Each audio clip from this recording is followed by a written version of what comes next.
Perfect. Thank you. Some newcomers into this group. Can you just briefly introduce yourself and tell me if you have caught up with the past, I don't know, 5 sessions or 6 sessions? Yeah, six lessons. Hi, my name is Abha Sood, and I have caught up with 6 lessons. Perfect. And what did you take from any of those lessons that you have caught up with? A lot of information to stay soul conscious and stay in constant remembrance of Baba all the time. And when we are saying that I can't do this, I can't do that, I'm feeling limited, that is my body consciousness. But if I stay in soul consciousness, then I'm connected with the unlimited and I won't feel those limitations. You've caught up the essence, which is perfect. Okay, next. Abha, I put the check on Abha's name. I'm Radhika. I'm still trying to catch up on the lessons. I'm a couple in. I was able to listen to one of them. Can you say your name one more time? Radhika. Radhika. Okay. So is R-A-D is you? R-A-D is me, yes. Okay, very good. So from what you have caught up with, what have you taken so far? I listened to the first lesson where you there were 5 or maybe 6 or 7 words that were given, and so you had to formulate a sentence with those words that you thought that the Supreme Power might formulate and send as a message. And then part of it was also picking up the different ways that you can acknowledge the Supreme Power. There were maybe 7 or 8 terms used. So that's right. I don't think I got the essence, but that's what I gathered from the lecture. Yeah, very good. Yeah. Next.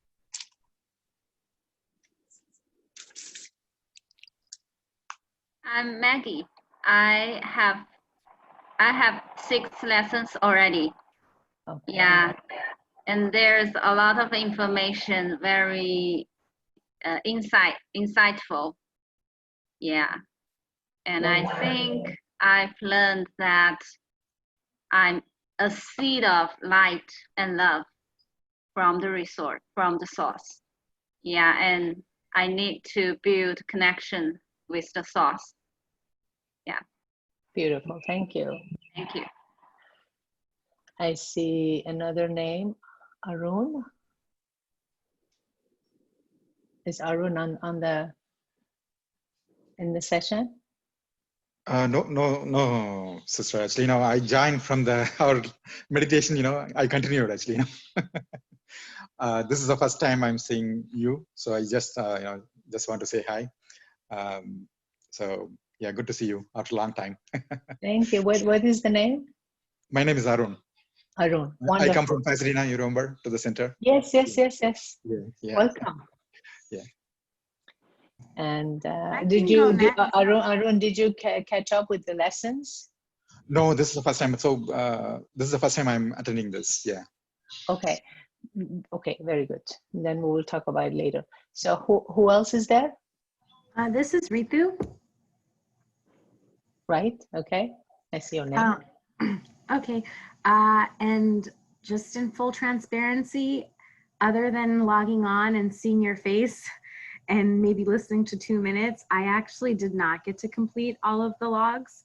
So but I wanted to attend the class to see if I could follow along. I did attend the previous, like the spiritual class and the meditation class. So I still have catching up to do. Okay. So I did not complete listening to all the logs. Well, you're here. Here I am. Yes, and we are all going to catch up together. Okay, thank you. Anyone else is new? I see an iPhone with a... Hi, yeah, this is Crystal. I just start my very beginning session this Monday. I'm interested in it. Just want to learn more. Did you start on Monday with Yeah. the foundation course, with the Raja Yoga course? Yeah, just take the one. Yeah, just take one lesson. Okay, so this is the advanced class, and it's going to be a bit too much for you if you stay along. I would really encourage you finish the first, like the introduction to the Raja Yoga course, and I then know. Can I just keep silent and listen? okay, just listen and make notes of things that you don't understand, and then later on maybe you can check with your teacher. Okay, thank you. Sure. Anyone else? And we have our old student, Manju. Manju, would you like to introduce yourself to the group? Yes, my name is Manju, and what would you like to know? I mean, I'm from India basically, and I've been living here since 1979, and I'm a new member of the Brahma Kumaris. Right, and you have been following this class, you know, for the past 6 weeks, right? Yes. Could you like share maybe or what you have taken from some of the sessions? What particularly attracted you to each point? I like the fact that you make it very simple to understand, and also that we have a Q&A, you know, and that makes us focus more on what you have taught and makes us introspect. And, you know, I like the question and answer. That really intrigues me a lot and makes me question, you know, myself and my doubts and where I want to go from here. Thank you. Okay, very good. So everyone is here. Did I miss anybody? Has everybody spoken? Okay. So yes, the Q&A session is very good because God himself has told us that if you don't understand something, ask even 1,000 times. And you need to understand before you proceed with practicing anything, you know, especially something that is as valuable and deep and profound as this knowledge. And these lessons that we're now covering is called Lessons, A Language of God, and the Murli. So it is Murli that has been spoken by the Supreme Soul through the medium Brahma Baba, and later on through time, you know, as time went by, then the Supreme Soul, we know him as Shiv Baba, he has spoken then through another instrument, another medium, Daddy Gulzar.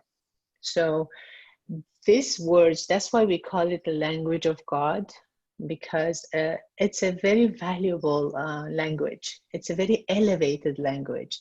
And it's good for us to know that it's not something that I am teaching. It's not something that any teacher is teaching. You know, we are necessary, you know, 100% particularly instruments to narrate what was spoken earlier. And yes, is, you know, part of the job is this, because when you get into the Murli classes and, you know, after you, if you want to deepen your understanding and your practice and really grasp and enjoy the pure and positive experiences of life in a highly spiritual level, then you need to also do this on a regular basis. Our regular classes are every morning, you know, at 6 a.m. Studying the Murli, listening to Murli, and throughout the day thinking about it, churning about it, you know, processing it, imbibing it, absorbing it. So before that, it's good this language of God has been created for us to understand certain terminologies, understand certain ways that Baba sees things and talks about it, you know, and tries to communicate with us. And this week's lesson is on spinning the cycle of self-realization. So if you haven't reviewed the lessons, you know, I would really encourage you to go ahead and review them. And for those of you who have reviewed, you understand that, you know, there are two types of Murlis that we listen to throughout the week. We have the Sakar Murli, which the Murli is when Brahma Baba physically was in this world, and Shiv Baba used to come and speak through him. This is up to 1969. And the Avyakt Murli would be when Brahma Baba became became subtle and left the body and went to the subtle region. And then the two of them together would come down and use the Daddy Gozar's instrument to speak through. And that is Avyakt Murli, meaning subtle or spiritual, elevated Murli. The Murli that we listen to today is Sakar Murli, is the Murli that when Brahma Baba was alive. And Baba used to use him to come and speak through him. So there is an essence that starts with an essence, question, answer, then the body of the Murli, and then there is going to be points of inculcation or points of Dharna, known as Dharna. And that's why, you know, if you listen to all the previous lessons, then you will know what are each terms. And even if you don't know what it means, at least you have the handouts in front of you to go and refer to it and understand what is Dharna, what is yoga, what is Gyan, what is seva or service. So this Murli, it's a Sakar Murli, and it ends with slogan. So, but I start today with slogan, because I want to ask you a question to get the intellect. You see, the thing is that in this study, what is required is to get the intellect going, to get the intellect working, and the intellect to become powerful, because we have let it go for so long. At least for half a cycle, we have let it go, you know. So the slogan is, a holy swan is one who constantly picks up pearls of goodness from everyone and not stones of defects. So we're talking about the holy swan. Now, what does this mean to you? And what would allow us to do this? You know, to constantly pick up pearls of goodness from others, from everyone, and not stones of defects. So what does that mean to you? So, sister, the holy swan would essentially be a spiritual person who is already in remembrance of the spiritual father. So she sees only the virtues and not the vices of the person. Right? Sees the virtues and not the vices in the person. So what would allow that holy swan? Because you see, remember, you know, at the for many of you don't know right now, but Baba has given us so many titles, and one of the titles is Holy Swan. He's calling us the Holy Swan, and this Holy Swan usually goes around and picks pearls of goodness, meaning looking at the goodness and the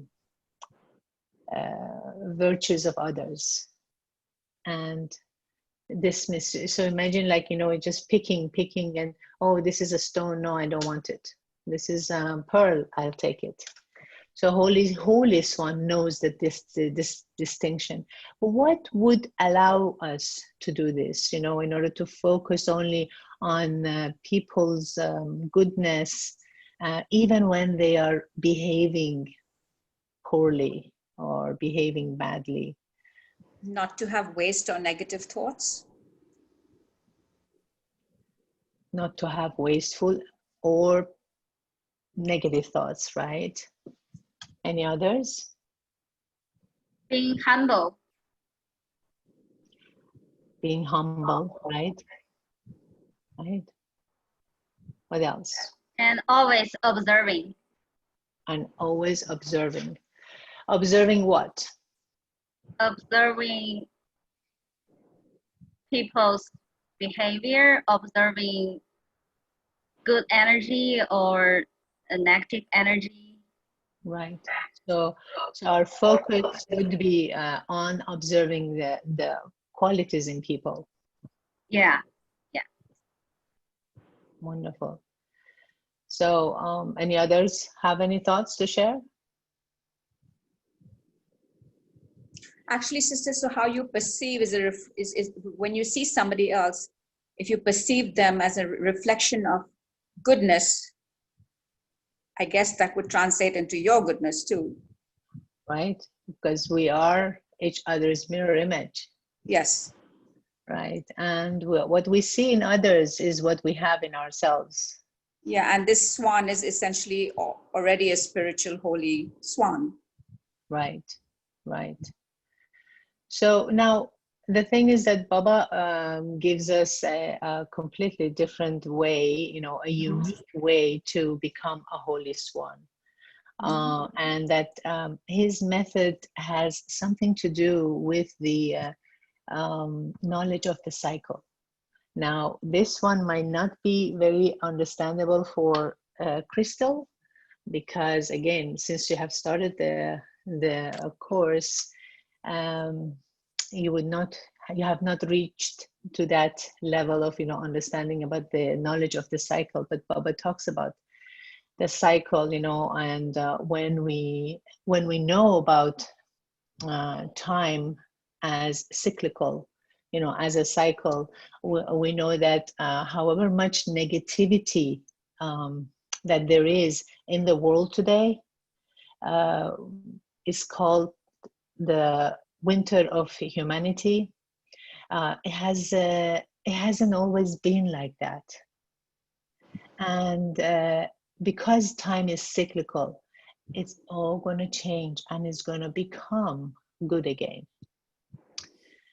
Right now, no matter how negative it is, the knowledge of the cycle will permit me to understand that it's not going to be this way.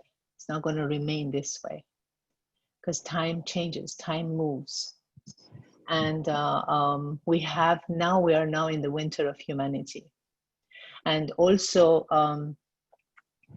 we know that however much negativity there is currently in me, and I, the soul, in the winter of the soul, I haven't always been also this way, right? That particularly this knowledge of the cycle will lead me to appreciate three things. That one is how the soul used to be, in the spring of time, and how compared to what the soul has become, and compared again to what the soul will be again. Very important, you see, because once we understand this cycle, how I used to be, I the soul, and what I have become now, and then what I will be again, that by itself, thinking about these three things is called spinning the cycle. And this is what Baba is asking us to do, spin the cycle.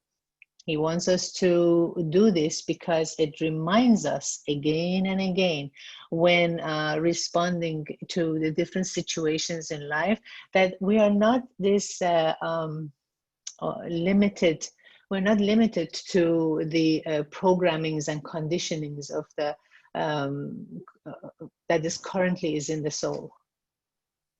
We're not limited to that. Our golden aged sanskaras are also there.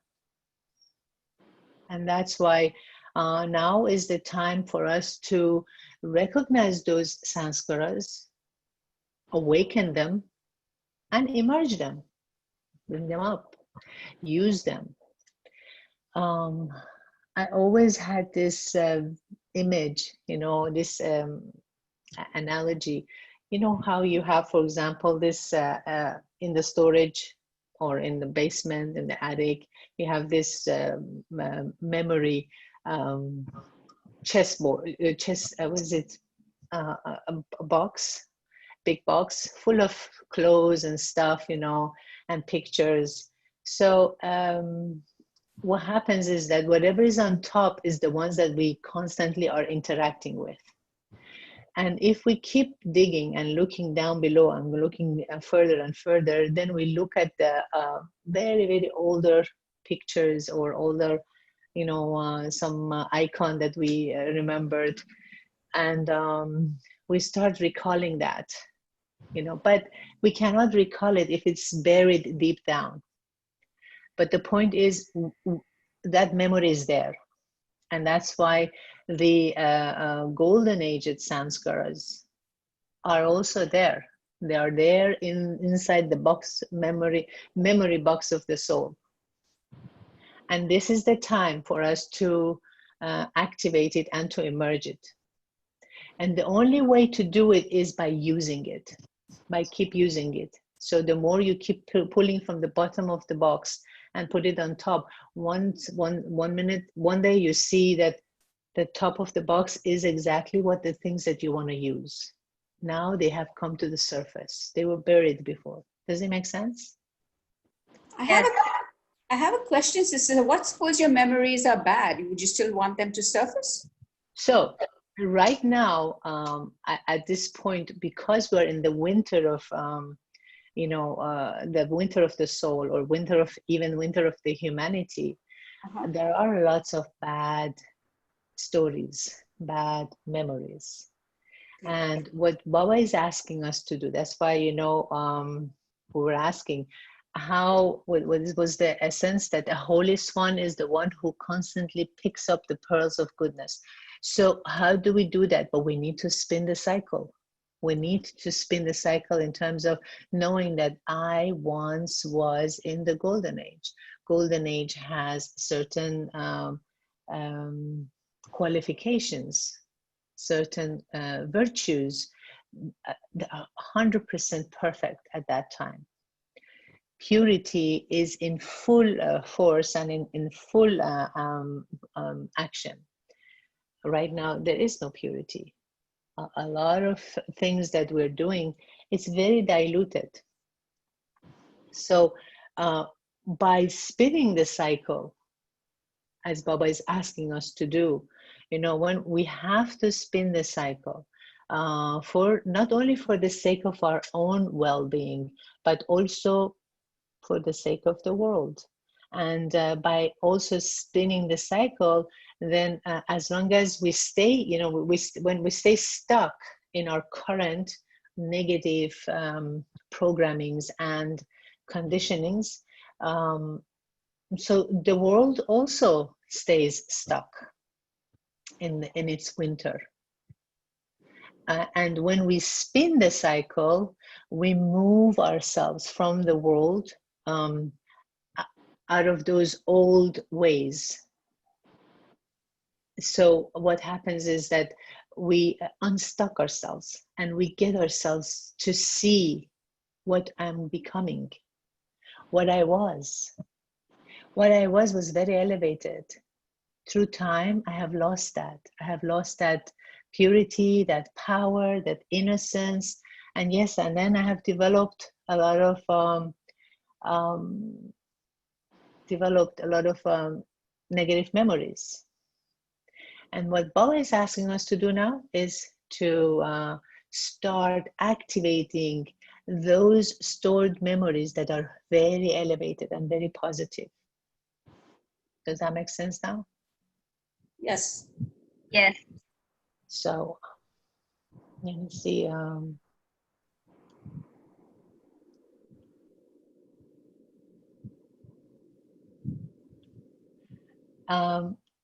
Ritu, can you ask me the question again?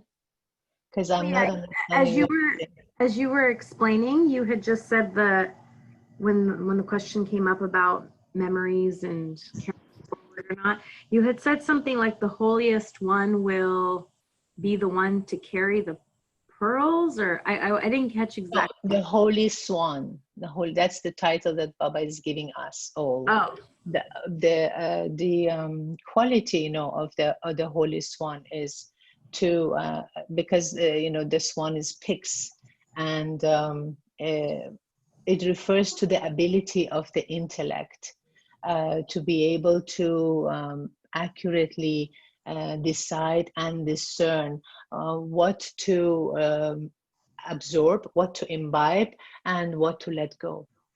That's why also, as a holy swan, if I accept this title that God has given me, if I accept that I, the soul, am holy swan, then the role of the holy swan is to pick only the qualities and the virtues in others, and to let go of their weaknesses, let go of their defects. Because if I don't do this, then I'm not going to be able to spin the cycle. And Baba is asking me to learn to spin the cycle. And spinning the cycle is for the benefit of the self. And of course, we have no idea right now, but we are part of that machinery that is going to also provide the well-being for the world. But we need to first understand it, absorb it. is the cycle, right, that you were speaking of, it, the way I'm understanding it, it's kind of like the unbecoming. So everything that we've become over the course of our lifetimes, this and many others, it's just the process of the unbecoming. So it's like you're undoing all these knots that you eventually ended up tying into. Yeah, very good observation. Correct. It is undoing because it is I, the soul, who have made the number of decisions throughout the cycle. And believe it or not, I, the soul, and you, the soul, and you, other soul, we were the ones who have brought the world to the shape, to the place that it is now, to the mess that it is now. Because of the intellect, you see, you have learned in the lessons that we have the mind and the intellect, and the intellect was the one that was in charge. But through time, we let the intellect go to sleep, and then the mind started taking over, and just you know, like, oh well, you know, I don't feel like learning this right now. You know, what's the point in learning how to paint? I'm just going to go sleep and chill and this. So the mind was always convincing the intellect. And then we started becoming more and more passive and complacent.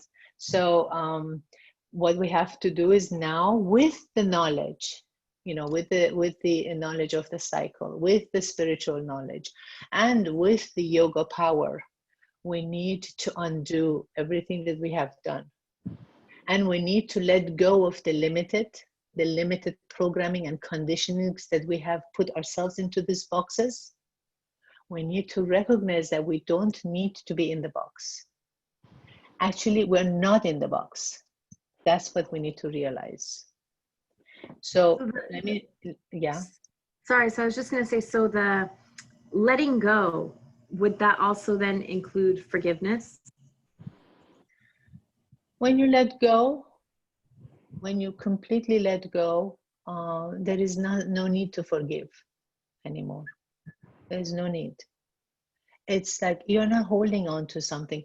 Holding on to something, you know, we need to forgive what we're holding on to. And in our mind, we hold on to some old story. And then we keep dwelling on how would I forgive that story. But when you let it go and it flies away and you replace it with flowers, you will replace the weeds with flowers. There is no need to even forgive. But our initial step is to accept that, yes, I would like to forgive. Ultimately, the soul wouldn't need to do that. The soul, to recognize yourself as a soul, you recognize that you are naturally the embodiment of forgiveness, and forgiveness is not even in the vocabulary of a pure and elevated soul. It's the vocabulary of the winter of humanity. Does it make sense? Yes, thank you. So the essence is, now I will ask you a question. Baba says, sweet children, and he always starts with sweet children. I love that. You know, he always calls us sweet children. May you be spinners of the cycle of, what do you think is the cycle of what? May you be spinners of the cycle. Like what kind of a cycle Baba is talking about? Life. The cycle of life, right? What other cycles there might be? Just think about how would you be the holy swan to pick the virtues and not the defects? What would you need to constantly do? Be the spinners of which cycle in order to be able to be the holy swan? A spiritual cycle. The spiritual cycle, right? To always be. Is it consciousness? Consciousness, yeah. In remembrance of the Holy Father. Remembrance of the Holy Father. Who said that? Manju. Manju, do you remember last week when we said, in order to remember the Holy Father, what would you need to remember first? Oh, no, I don't remember, sister. You cannot remember the Father if you don't remember yourself. Okay. This is a fact at this point. You know, we need to recognize that there's no way to remember the Supreme Soul if we don't remember the soul that we are. How can I remember my Father if I don't know who he is? And how can I know who he is if I don't know who I am? So this is what Baba is saying, that sweet children, may you be spinners of the cycle of self-realization.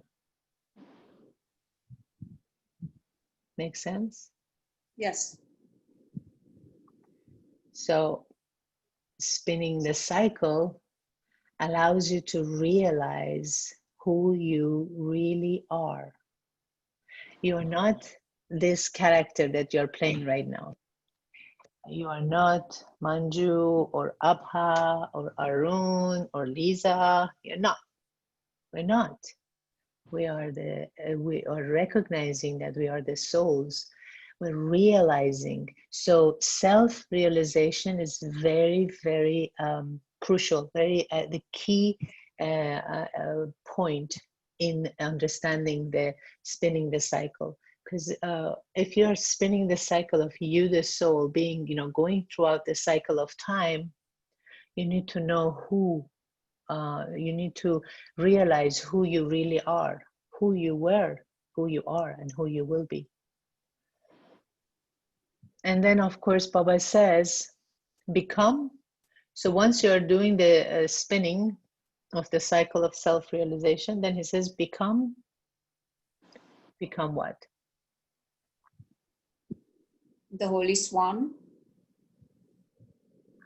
Become the Holy Swan, right?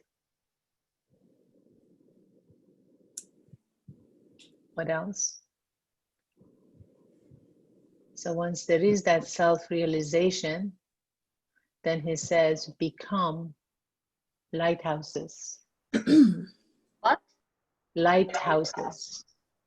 Oh, Because once you are that radiant soul, radiant light, once you're aware of that, then you become the lighthouse for others to see and to find their own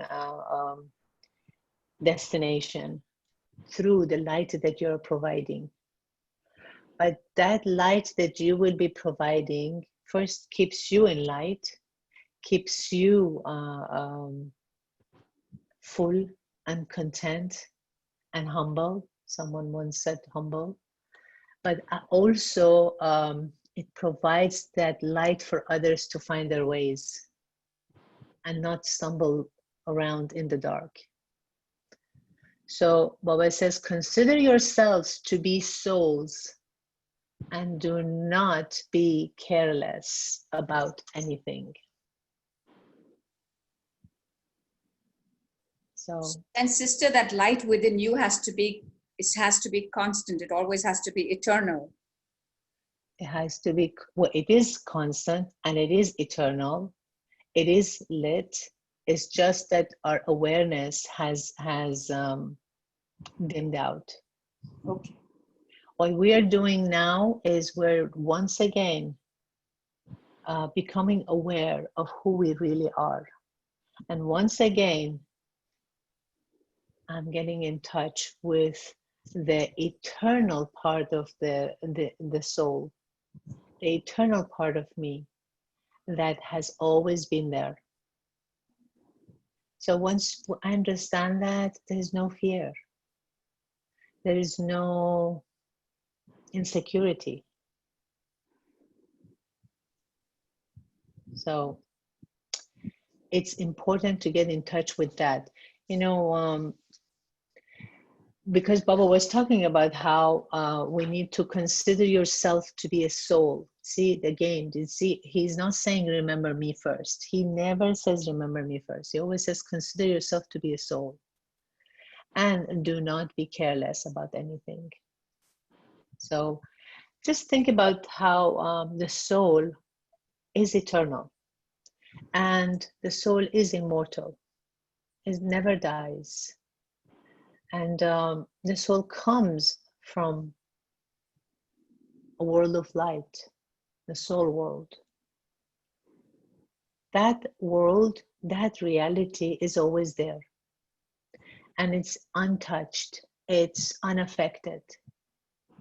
And then we have two options now. We're beginning to, the intellect is beginning to awaken. How do we explore these two options and how do we make a decision which option to choose? Another option is to be in this world, and to be in this world, in this limited consciousness, the consciousness of Liza, playing the role of a mother or playing the role of a teacher, you know, just very limited. And recognizing that, you know, because Baba often refers to this world as a theater, refers to this world as a play, refers to this world as a film. He has a lot of references. But in the film or in the play, who are there? You know, they're the actors and actresses. Right, exactly. And they're playing the different roles, right? So all this, let's say like we're in a puppet show. And all the puppets are playing out. One is playing a mother, one is playing a boss, one is playing this, one is playing that. So we're playing all these different roles.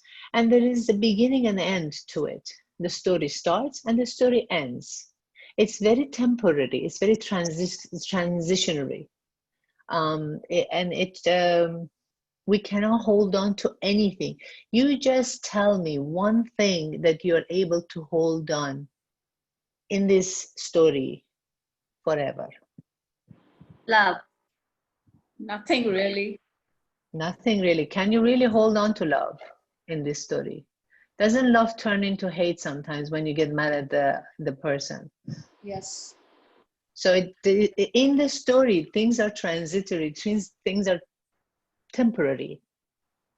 Even when we fall in love and we have that, oh, that beautiful romantic relationship, then after that, even if it doesn't die out, it gets mundane, it gets ordinary, you know, it gets like everyday thing. But it's still love. What is it? But it is still love, a different kind of love. Right. So in the soul world, the souls are from the soul world where there is pure love. And when we tap in, when we spin the cycle, when we tap into that that option, connecting with those beings of light, the perfect beings, that they really need nothing, they desire nothing, they're full, they're complete. Then you can feel their love. Their love is unconditional, their love is full, and their love is complete. So I, the soul, my love is not better than their love. We're all in that saturated fullness. So we need to invoke that. We need to awake that awareness. That the unconditional love, then it is also unconditionally shared with everyone. It's not limited to one person. It's not limited to one family. It's not limited to a community or to a group of people or to a country. Then that unlimitedness of the intellect sees all the souls and sees the beauty in all the souls. So how about now we just take a pause and we do a little bit of meditation together. Have you all been in the meditation earlier in the session? Yes.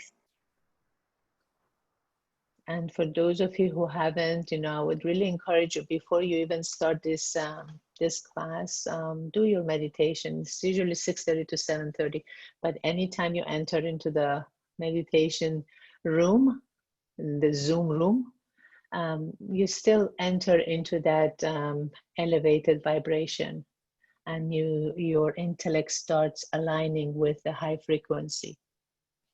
So right now we can do this. We can make an observation based on what Baba has been saying, you know, because Baba says that, so everybody is settled, and just take a deep breath, everyone, and just keep your intellect open to listen. That how Baba says that those who love the Father, and they know that this knowledge is very easy, but that Maya, which is the soul's weakness and illusions, obstructs you from becoming pure.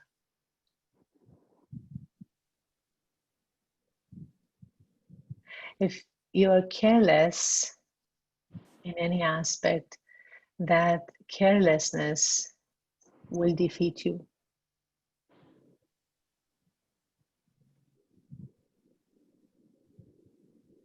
Baba says, children, you know how Maya defeats you.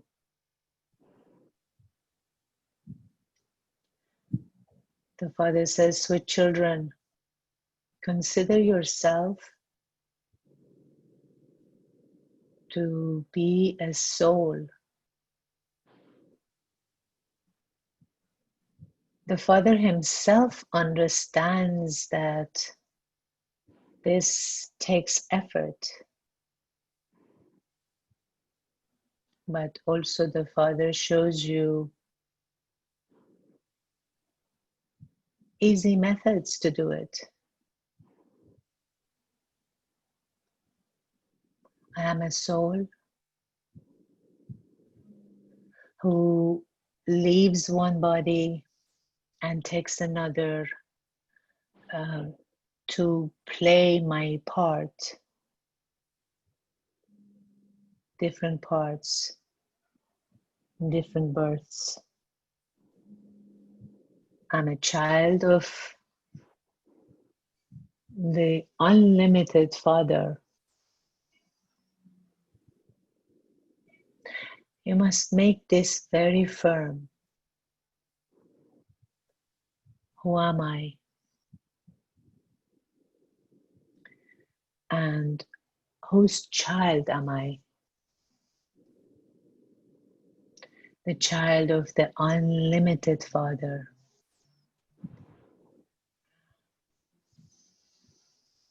Mama can feel when Maya is breaking someone's yoga. Can feel when Maya is breaking the yoga of the intellect. The intellect is trying to have yoga with the Father and Maya breaks it. And Baba can feel that. How can Baba feel that?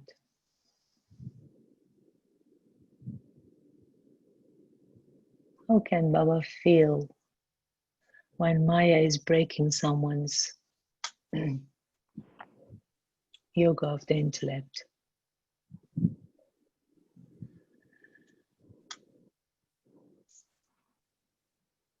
The soul is the invisible being.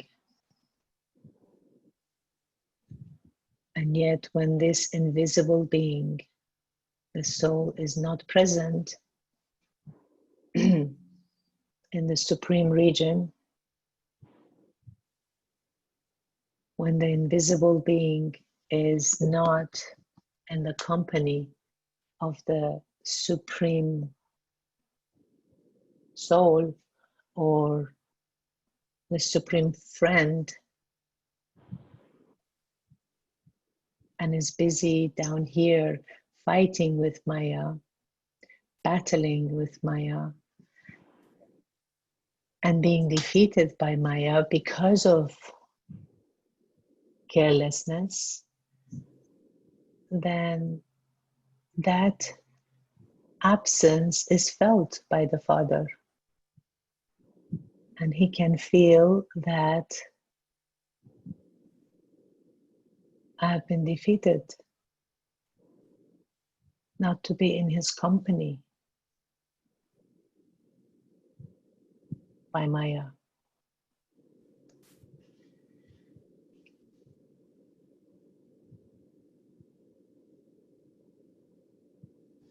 So the practice is to pay attention and to remain aware and away from carelessness.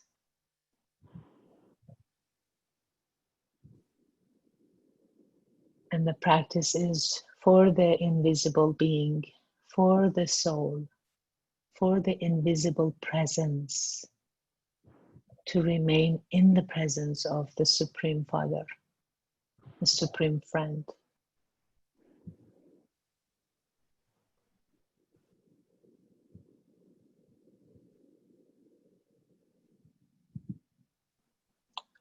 Om Shanti. Om Shanti. Did any of you have any difficulty connecting with your own truth?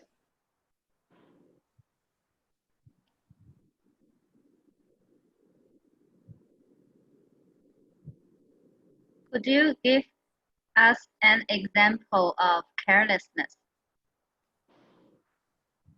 Carelessness is not directing the attention to what matters. Let's say if at this point I'm thinking about what so-and-so is thinking about me. Does it really matter? What am I thinking about? Where is my intellect, the yoga of my intellect? Where is it linked to? Is it linked to someone else's story, or is it linked to the Supreme Being and to my Supreme home? Because the practice is to stay in that awareness, in that presence. When I get caught in the little stories in the drama, and I get affected by them, you know, one thing that Baba always says is, you should always be amused by the story, but never impressed. Because as soon as I get impressed or depressed, I got trapped in the story. Now I am part of the story.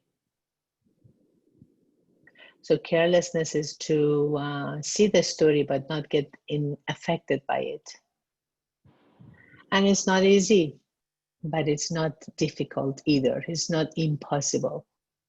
It just means you need to make more and more drop by drop efforts that would help you make the intellect stronger. You start by your 5-minute meditation, then it turns into 15 minutes, then it turns into 1 hour, then it turns into, you know, keeping the intellect engaged throughout the day with what is elevated, with what is valuable, with what is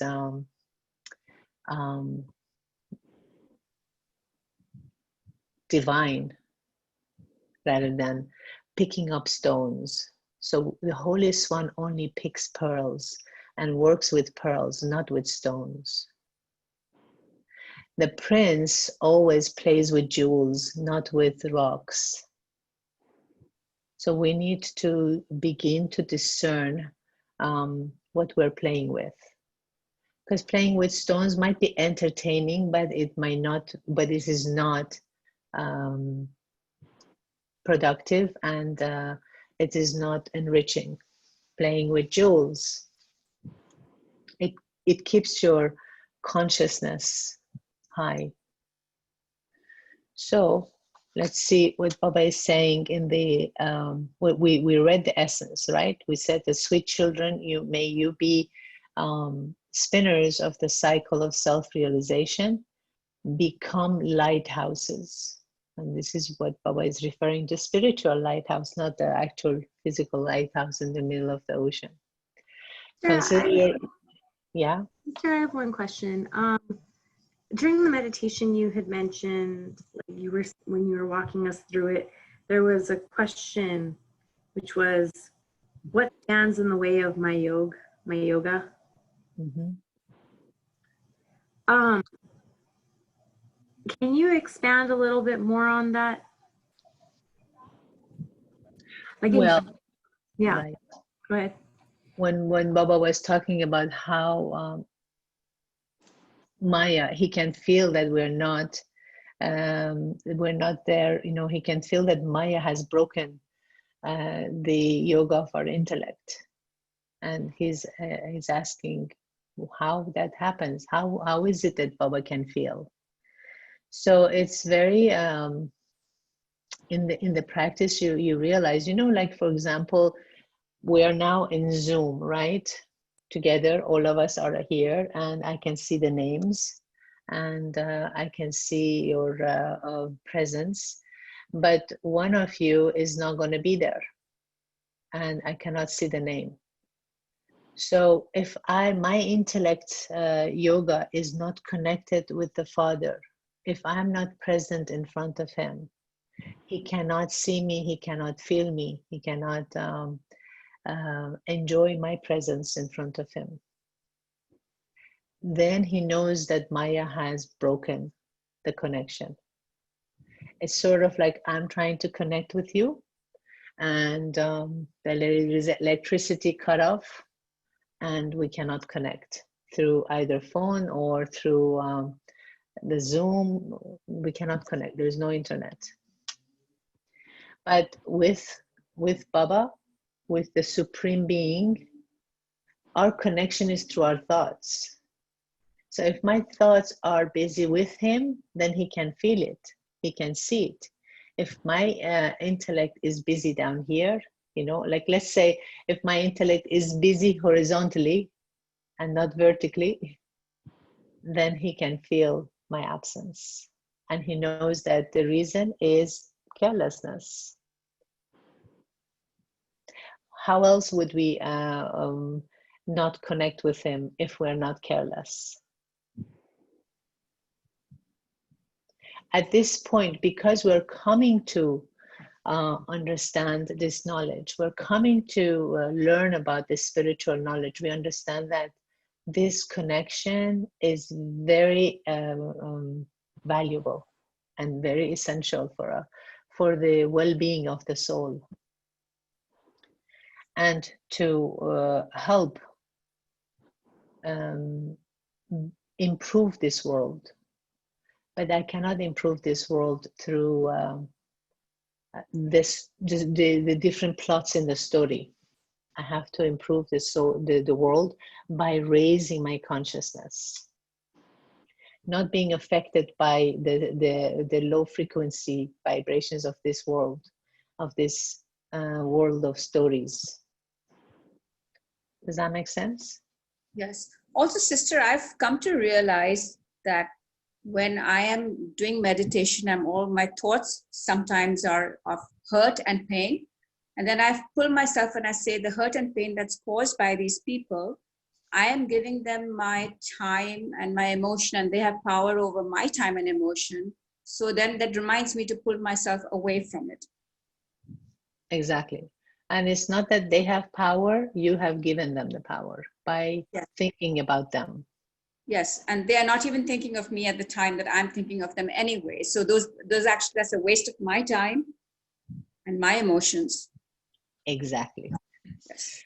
And this is a 100% spiritual awakening and progress, to recognize that I shouldn't waste my thoughts on thinking about others who have hurt me and pained me through time.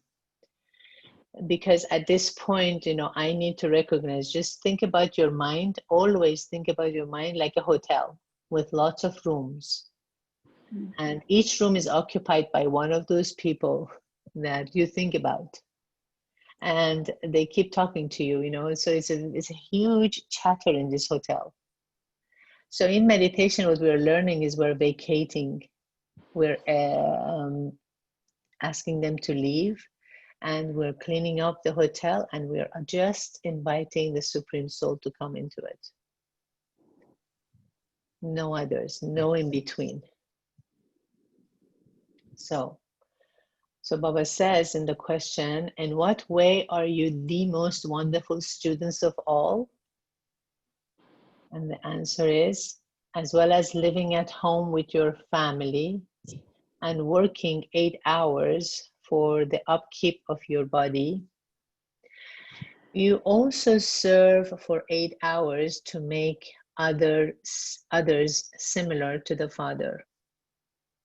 Whilst doing all of this, you also remember the Father and the home. This is your wonderful student life. This knowledge is very easy. The effort you must make is to become pure. Om Shanti. Baba says, children, the Father explains to you number-wise according to the effort you make. So he's teaching everyone equally, but according to the amount of effort each and every one of us make, we will understand him that percentage. No more, no less.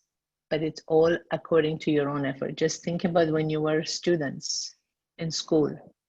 According to amount of work you have put in your homework in the evening, you had the result, of your studies from your school. And that's what Baba is saying. Now, Baba says you also remember the supreme region number-wise, the supreme region, which is the soul world. Again, he's saying you remember it number-wise. We need to remember the soul world, the supreme region, more often, because that's where we came from. And because we have forgotten where we came from. We have forgotten who we are. And at this point, it's sort of like topsy-turvy, upside down. We are in the story and we try to remember home. But what he's asking us to do is begin to remember home, stay home, then come here, play your part, go back home with your intellect. And that's why Baba says, children, you should also definitely remember that at first you lived in the land of peace and that you then went to the land of happiness. The land of peace is referred to Earth? What is it? The earth? No, the land of peace is that supreme region, the soul world, the world of light. And the land of happiness is when we come back down into the golden age. So that's why he's saying you should also definitely remember that at first you lived in the land of peace and then went to the land of happiness. When we came down into the earth, we went into the land of happiness, which is the golden age. So you must definitely have this understanding within you. You also understand in your intellect how the cycle turns after you have come down from the supreme region. At this time, we are Brahmins who are to become deities, then warriors, merchants, and Shudras. So Baba is referring to these different terms, Brahmins, deities, warriors, merchants, and Shudras. And what happens is that, it's good to understand what he means by it because, the Brahmins and the Shudras are, back in the East, there is a caste system. And the highest of that caste is usually known as the Brahmin caste. And the lowest are known as the Shudras, the untouchables. Now, Baba is not talking at all about this when he uses these words. It's good, again, to understand where God's intellect is coming from, as opposed to how it turned around and completely lost its innocence and its purity and its meaning. What Baba explains that actually those words were originally used to describe the different states of consciousness. That all of the different state of the consciousness that all of the humanity passes through as they go around the cycle. That's why we need to understand what is the state of the consciousness of the Brahmin. Brahmin means student, means creator. That's the student consciousness or the creator consciousness. A consciousness based on spiritual truth. Self-realization. Remember how Baba was mentioning about self-realization, that by being the spinners of the cycle of self-realization, we can then bring about change. And Shudra, then it refers to the state of consciousness, by the end of the cycle, in the winter of humanity, a consciousness that is 100% based on body consciousness, materialism, being completely polluted, corrupted, weakened, impure, etc., right? It's a character that is filled with loads of defects. That's Shudra consciousness.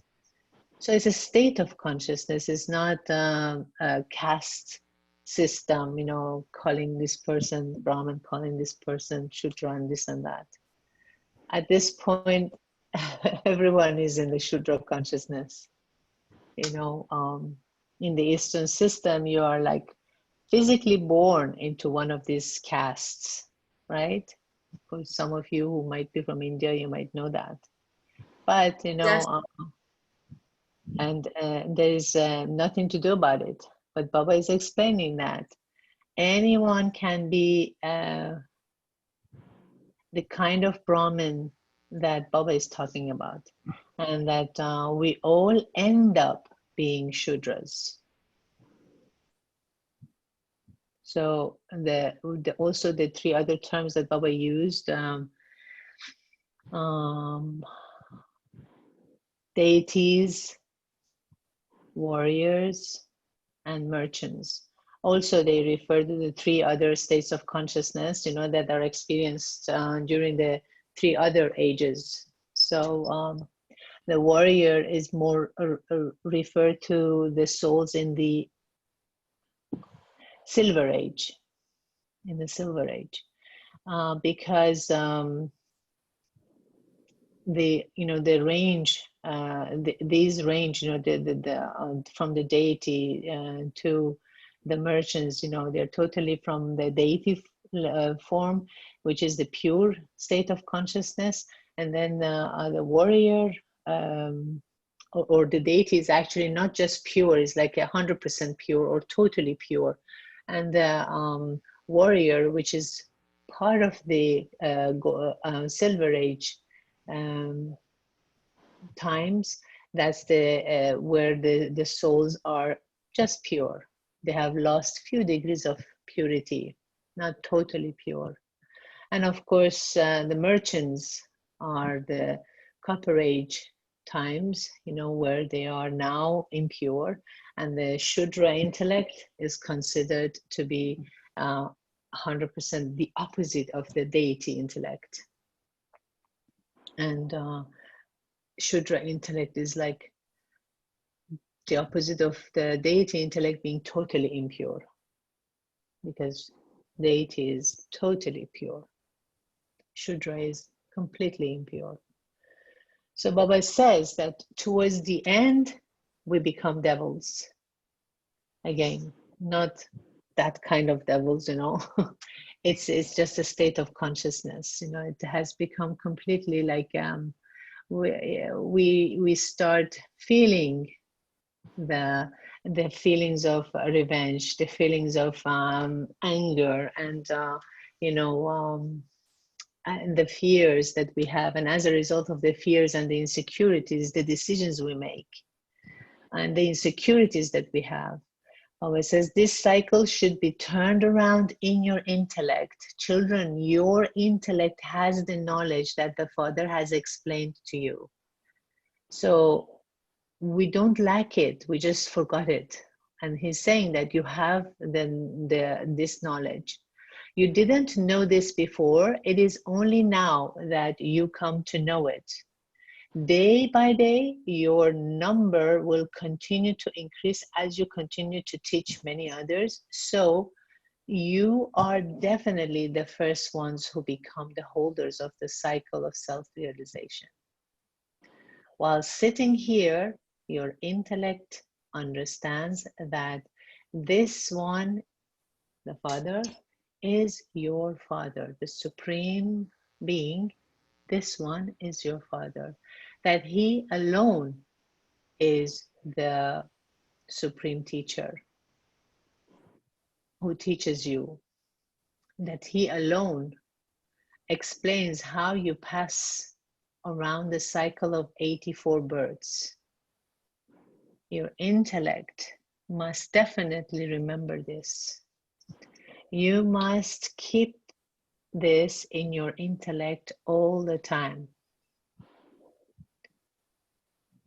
Why is it that you think Baba wants you to remember that your intellect must keep it? You must keep it in your intellect all the time. That your intellect must definitely remember this. You know, remembering the 84 births and remembering that you have gone through the cycle. Why is it that he wants you to remember this?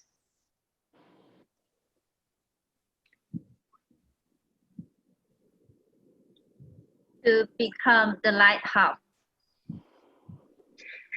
He wants you to remember this to become the lighthouse, right? But he also wants you to remember to become the lighthouse. And why is it that he wants you to remember that? Why does he want us to remember it? It was in one of your questions that you asked earlier, one of you, the answer. If we remember that, I think we can know who we are. Yes. And who we were and who we will be. Exactly. And because of that, then it keeps us from being, it keeps us away from being careless. But sister, we have no memory of our previous births. So how do we remember how to progress from what we've done wrong in our past birth? Okay. You don't remember completely. Like when I came, I couldn't remember either. But as you stay and study, as you meditate with it, and you stay in remembrance of you, the soul, and in the company of the Supreme Soul, it starts, you start getting some, what is it, flashbacks, some visions of what you were. And the thing is that if you didn't remember, you wouldn't be even here.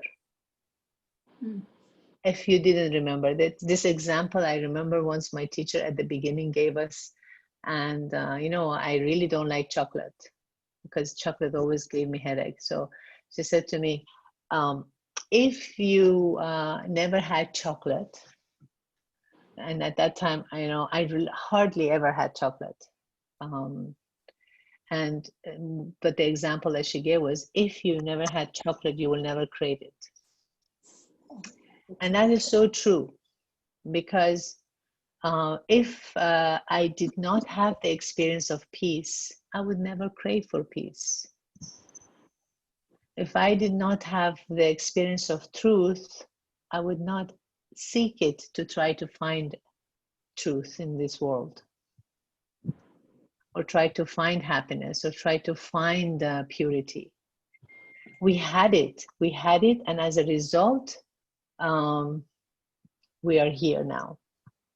So a little bit of your memory has been activated, and we just need to continue with it. Continue with it until it completely opens up, until your third eye, you know, our third eye completely opens up and we can see the truth for what it is. And that's why Baba is saying that, you know, how because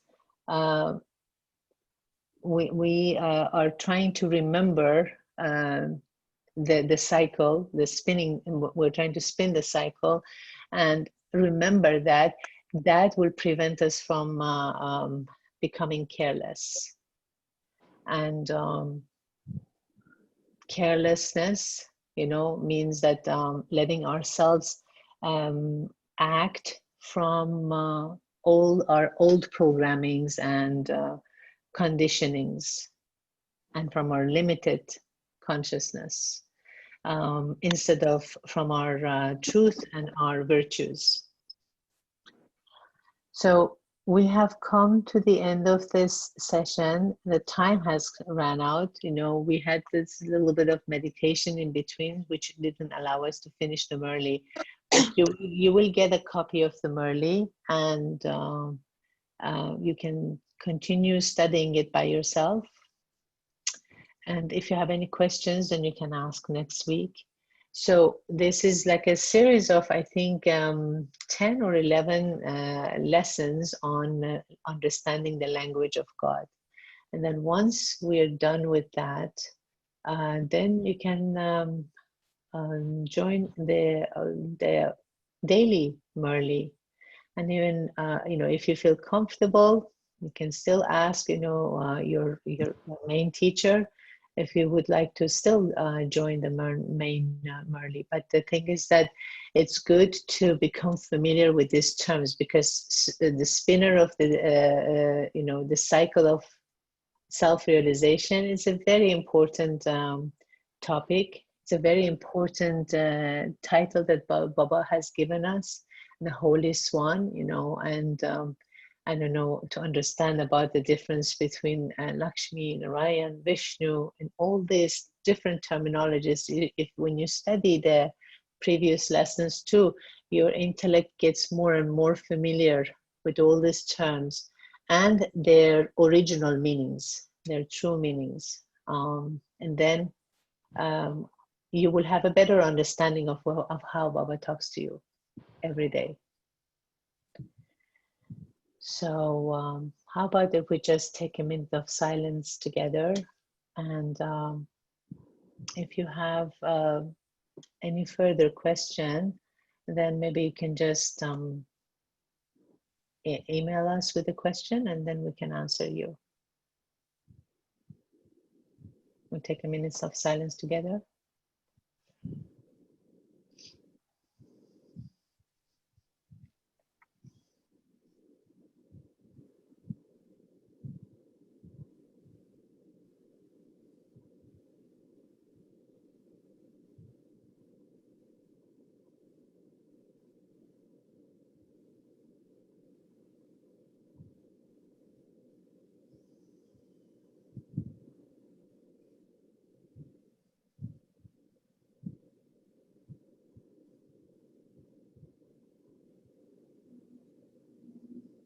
Om Shanti. Om Shanti, sister. By this minute of silence, what we do is usually when we take this minute together is we concentrating and focusing on the self and the connection with the Supreme Soul. So even 1 minute is a major victory and achievement for us to do, if we can connect with the self and then the Supreme Soul. So you all have a very beautiful, safe and divine evening, and see you next week. You too, sister. See you. Thank you. Yes, Om Shanti. Om Shanti. Om Shanti.